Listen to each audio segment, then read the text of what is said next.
Hello family, അപ്പോൾ ഇന്ന് ഉണ്ടാക്കാൻ പോണത് ഒരു അടിപൊളി ഒരു ബ്രേക്ക്ഫാസ്റ്റ് റെസിപ്പിയാണ് കേട്ടോ. അതായത് നമ്മളിപ്പോൾ ഇഡ്ഡലിയൊക്കെ ഒഴിക്കുകയാണെങ്കിൽ അതിലേക്ക് ചട്നി സാമ്പാറൊക്കെ വേണം. അപ്പോൾ ഇതാണെങ്കിൽ അതിൻ്റെ ഒന്നും ആവശ്യമില്ല.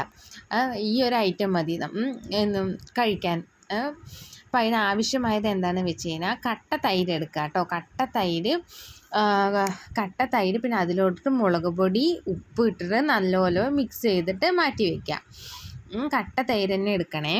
പിന്നെ മെയിൻ ഇൻഗ്രീഡിയൻസ് ഉരുളക്കിഴങ്ങ് ഇങ്ങനെ ഫ്രഞ്ച് ഫ്രൈസ് പോലെ കട്ട് ചെയ്ത് എടുക്കുക. അതിലോട്ട് മുളക് പൊടി, ഉപ്പ്, പിന്നെ കുരുമുളക് പൊടി, പിന്നെ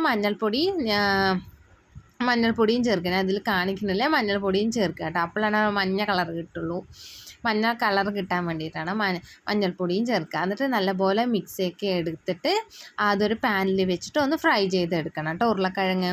പിന്നെ നമ്മുടെ സലാഡിന് ആവശ്യമായത് കുക്കുംബർ കുനുകുനേന്ന് അരിഞ്ഞത്, ക്യാരറ്റ് ഗ്രേറ്റ് ചെയ്തത്, പിന്നെ നമ്മൾ ഉരുളക്കിഴങ്ങ് മസാല തിരുമ്പി വെച്ചത് അത് ഫ്രൈ ചെയ്തെടുത്തതാണ്. അതും പിന്നെ ഒരു മുട്ട പുഴുങ്ങിയതിനെ അതായത് കട്ട് ചെയ്തിട്ട് എടുത്തതാണ്. പിന്നെ തൈര് നമ്മൾ നേരത്തെ മിക്സാക്കി വെച്ച തൈരും മുളക് പൊടിയും ഉപ്പും കൂടി ഇട്ടതും കൂടി ചേർത്തിട്ട് നന്നായി ഇളക്കി കൊടുക്കുക. ഇത് ഇങ്ങനെ കഴിക്കാൻ തന്നെ നല്ല ടേസ്റ്റാണ് കേട്ടോ. വെറുതെ കഴിക്കാം, നല്ല ടേസ്റ്റാണ്. പിന്നെ ഇത് ചപ്പാത്തീൻ്റെ കൂടെ ഫില്ലിങ്സ് ആക്കിയിട്ട് വെച്ചിട്ട് കഴിക്കുക. ഒരു ചപ്പാത്തീൻ്റെ കൂടെ ഫില്ലിങ്സ് ആക്കിയിട്ട് കഴിച്ചാൽ തന്നെ നമുക്ക് വയറ് നിറയും. അപ്പോൾ വെയിറ്റ് ലോസ് ചെയ്യണവർക്കൊക്കെ ഇത് സൂപ്പർ റെസിപ്പിയാണ് കേട്ടോ. അപ്പോൾ എല്ലാവരും ഉണ്ടാക്കി നോക്കിയിട്ട് അഭിപ്രായം പറയണേ. Okay, bye. കമൻറ്റും സബ്സ്ക്രൈബും ലൈക്കും ചെയ്യണേ.